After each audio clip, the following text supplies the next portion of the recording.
Assalamu alaikum viewers and welcome back to my channel Study Law with Bushra.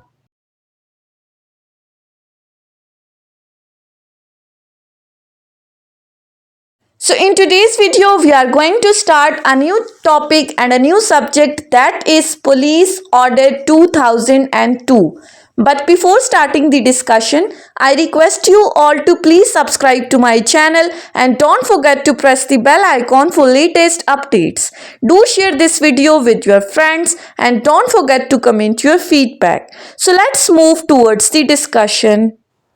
बहुत सारे लोगों के comments आ रहे थे कि मैं पुलिस ऑर्डर 2002 को डिस्कस करूं, लेकिन आज की इस वीडियो में पुलिस ऑर्डर 2002 को ऑब्जेक्टिव को डिस्कस करने से पहले ये ऑर्डर क्यों आया था या इससे पहले कौन सा ऑर्डर इन एग्जिस्टेंस था, उसको डिस्कस करने से पहले हमें ये जानना ज़रूरी है कि पुलिस ऑफिशियल्स जो हैं, पुलिस डिपार्टमेंट में पुलिस ऑफिसर्स की रैंक्स क्या क्या हैं। जब हम उन रैंक्स को स्टडी कर लेंगे, उनको समझ लेंगे, तो हमारे लिए ये पुलिस ऑर्डर समझना बहुत ही ज़्यादा इजी हो जाएगा। हमें ये पता है कि हर एक प्रोविंस की अपनी एक पुलिस है। केपी की अलग है, सिंध की अलग पुलिस है, बलूचिस्तान की अलग है, पंजाब की अलग है, इसी तरह इस्लामाबाद कैपिटल टेरिटरी के लिए इस्लामाबाद की कैपिटल पुलिस है। अब इन तमाम प्रोविंसेस के अंदर पुलिस डिपार्टमेंट में पुलिस ऑफिशियल्स को डिफरेंट रैंक्स दी गई हैं। अब हम इस वीडियो के अंदर उन रैंक्स को डिस्कस करेंगे, लेकिन सबसे पहले हम ये देख लेते हैं कि पुलिस का फंक्शन क्या है। पुलिस हमारे पास क्या है, एक ऑर्गेनाइज्ड बॉडी है जिसका काम लॉ एंड ऑर्डर को मेंटेन करना है। जहां पर क्राइम्स हो रहे हैं उनकी इन्वेस्टिगेशन करनी है या मजीद जराइम को होने से रोकना है, एविडेंस की कलेक्शन करनी है। ये तमाम पुलिस की ड्यूटी है कि उन्होंने लॉ एंड ऑर्डर की सिचुएशन को मेंटेन रखना है। अब हम आ जाते हैं पुलिस ऑफिसर्स की रैंक्स के ऊपर। तो पाकिस्तान के अंदर पुलिस ऑफिसर्स को डिफरेंट कैटेगरीज में डिवाइड किया गया है, that is junior police ranks and senior police ranks. अब हम जूनियर और सीनियर को वन बाय वन डिस्कस करेंगे। सबसे पहले आ जाते हैं जूनियर पुलिस फोर्स रैंक के अंदर। हमें ये पता है कि पाकिस्तान के अंदर जो डिस्ट्रिक्ट है, जो ज़िला है, वो बेसिक टेरिटोरियल डिवीजन है। फिर उस डिस्ट्रिक्ट को फर्दर सब डिवीजन्स में डिवाइड किया गया है। ये हम ऑलरेडी कई दफ़ा डिस्कस कर चुके हैं, जब हम लैंड रेवेन्यू एक्ट को भी डिस्कस करे थे और बाकी एक्ट्स को भी। तो हमने क्या पढ़ा था, डिस्ट्रिक्ट को फर्दर सब डिवीजन्स में डिवाइड किया है और इन सब डिवीजन्स को फर्दर पुलिस स्टेशन में डिवाइड किया गया है। और इन पुलिस स्टेशन के अंदर डिफरेंट रैंक्स के ऑफिसर्स हैं, जिनमें हमारे पास जूनियर रैंक्स के भी हैं और सीनियर रैंक्स के भी ऑफिसर्स काम कर रहे हैं। अब सबसे पहले हम डिस्कस कर लेते हैं कि जूनियर रैंक्स में जो सबसे लोएस्ट पोजीशन पर होता है, दैट इज द कांस्टेबल। वो पुलिस स्टेशन का जूनियर स्टाफ होता है। कांस्टेबल की रैंक के लिए एज रिक्वायरमेंट हमारे पास 18 से 26 साल है और इनका जो बेसिक पे स्केल है वो BPS 5 या BPS 7 है। वो हर प्रोविंस के अकॉर्डिंग अपनी उनकी एक रैंक दी गई है, depending upon the province. Constable जो है वो जूनियर रैंक का ऑफिसर है। उसके बाद कांस्टेबल से ऊपर की पोजीशन पे हमारे पास आ जाता है हेड कांस्टेबल, जिसको हम हवलदार भी कहते हैं। अब ये जो हवलदार होता है पाकिस्तान के अंदर, इसका जो बेसिक पे स्केल है वो कांस्टेबल की रैंक से ऊपर का है, तो इसका बेसिक पे स्केल 7 से 9 के बीच में, ये भी depending upon the province, her province के अंदर अपना एक पे स्केल दिया गया है। अब हेड कांस्टेबल से ऊपर की रैंक पर आ जाएं तो हमारे पास है ASI, assistant sub inspector of the police. ये कांस्टेबल और हेड कांस्टेबल से हायर रैंक पर होता है और इसका जो बेसिक पे स्केल है वो 9 से 11 है। 9 या 11 वो हर प्रोविंस के अकॉर्डिंग अपना उनका पे स्केल है।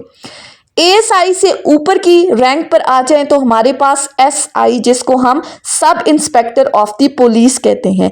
ये sub inspector of the police जो है वो किसी भी दही इलाके के अंदर एक छोटे पुलिस स्टेशन का इंचार्ज होता है।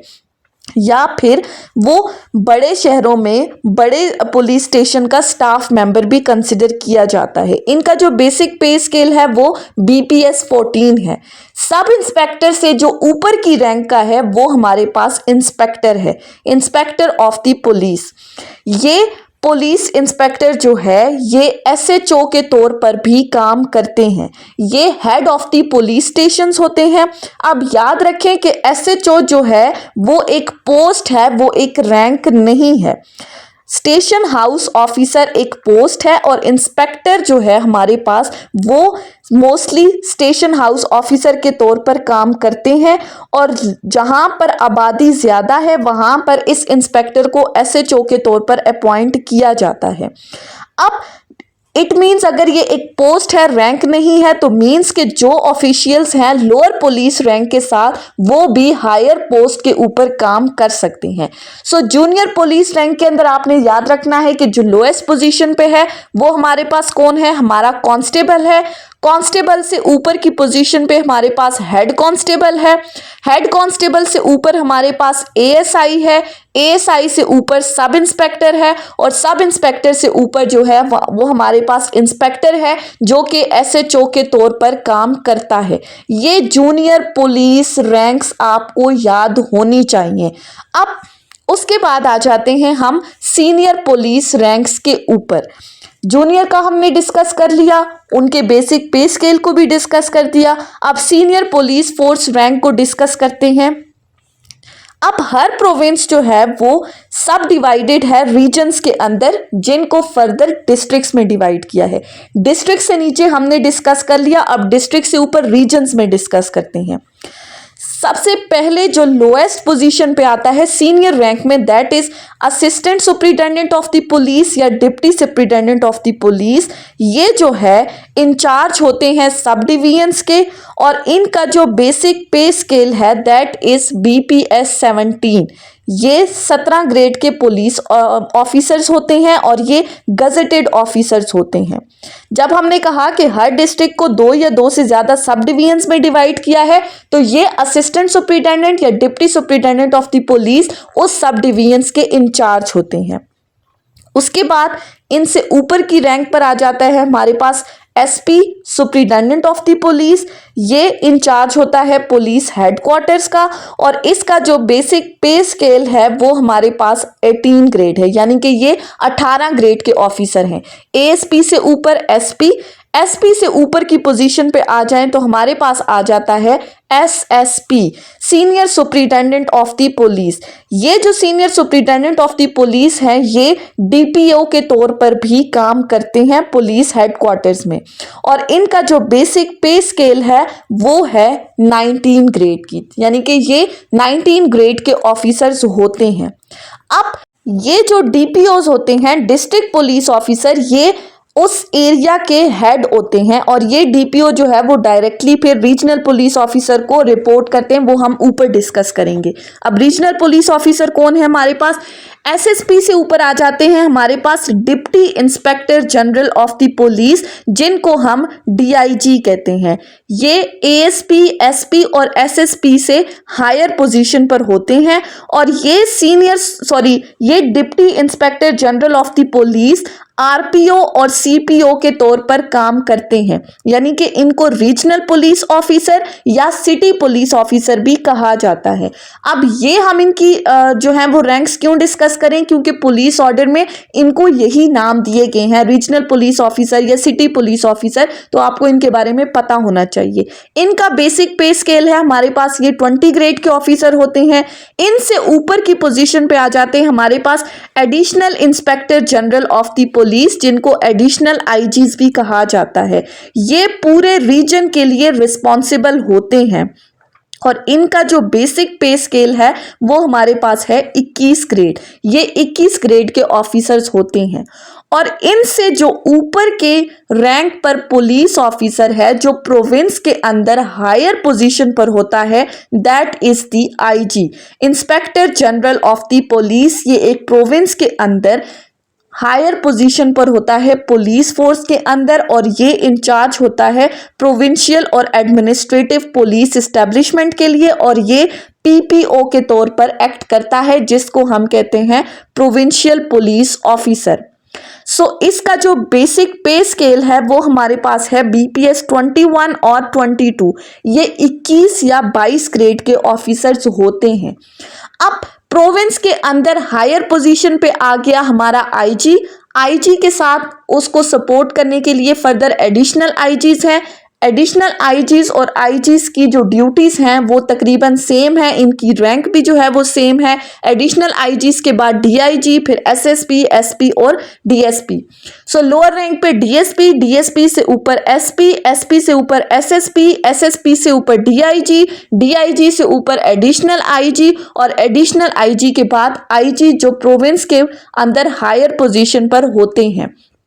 अब ये जो आईजीपी है या ये जो डीआईजी है, इनका काम क्या होता है?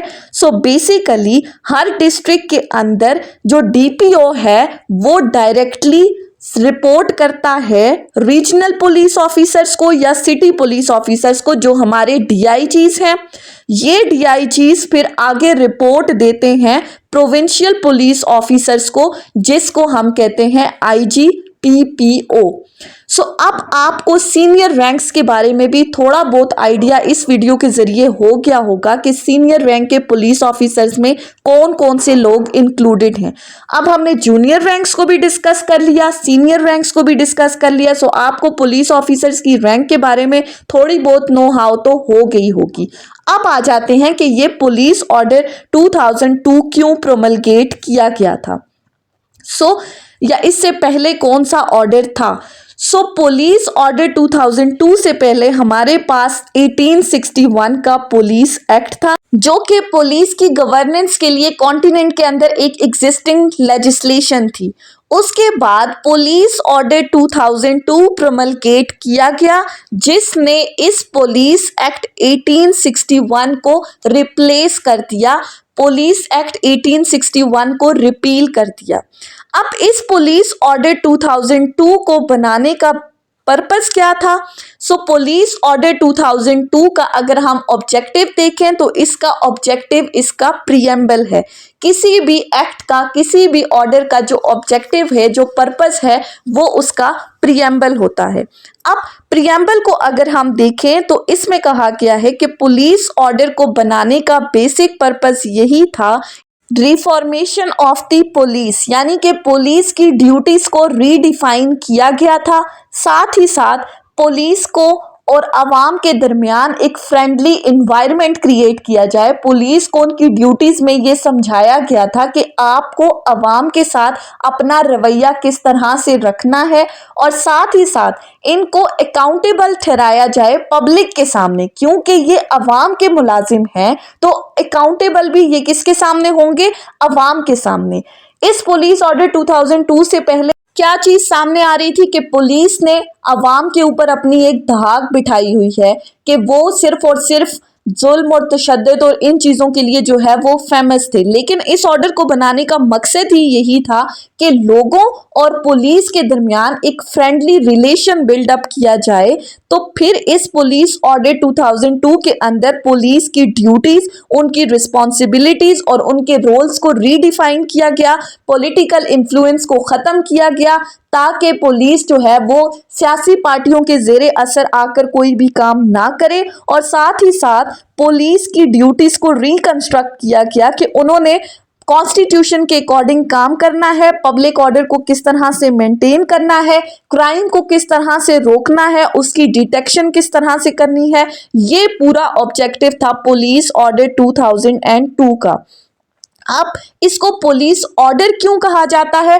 हमें पता है कि 1999 में परवेज मुशर्रफ ने मुल्क में इमरजेंसी नाफिज कर दी थी। अब वो क्यों की थी, उसके पीछे केस लॉ हम डिस्कस कर चुके हैं, उसका लिंक मैं यहाँ पर अटैच कर देती हूँ ताकि आप उसको भी जाके देख सकें। जब मुल्क में इमरजेंसी नाफिज हुई तो कॉन्स्टिट्यूशन जो था फॉर द टाइम बीइंग वो सस्पेंड हो चुका था। जब कॉन्स्टिट्यूशन सस्पेंड हुआ तो मींस असेंबलियां जो थी वो डिसॉल्व हो चुकी थी, पार्लियामेंट इन एग्जिस्टेंस नहीं थी, लेजिस्लेशन नहीं हो सकती थी। तो इस वजह से कुछ प्रेसिडेंशियल ऑर्डर्स जो हैं वो पास किए गए थे। और उसके बाद जब 2003 के अंदर असम्बलियाँ रिस्टोर हुई, कॉन्स्टिट्यूशन जो है वो रिवाइव कर गया। तो फिर 2003 की 17th अमेंडमेंट के अंदर ये कहा गया था कि जितने भी प्रेसिडेंशियल ऑर्डर्स पास हुए हैं वो बिल्कुल वैलिड हैं, उनको इम्प्लीमेंट होना चाहिए। सो उसके बाद से ये जो पुलिस ऑर्डर 2002 जारी किया गया था ये उसी तरह से इम्प्लीमेंटेड है और इसको इसी तरह से जो है वो फॉलो किया जा रहा है। और मोस्ट इम्पॉर्टेंट कि ये पुलिस ऑर्डर 2002 पास कब हुआ था, इसकी डेट आपको याद रखनी जरूरी है। So this police order 2002 was promulgated in 14 अगस्त 2002। 14 अगस्त 2002 के बाद से ये ऑर्डर चला आ रहा है और इसको इसी तरह से फॉलो किया जा रहा है। सो ये थी हमारी आज की डिस्कशन पुलिस ऑर्डर 2002 के ऊपर, जिसमें हमने उसका इंट्रोडक्टरी पार्ट डिस्कस किया।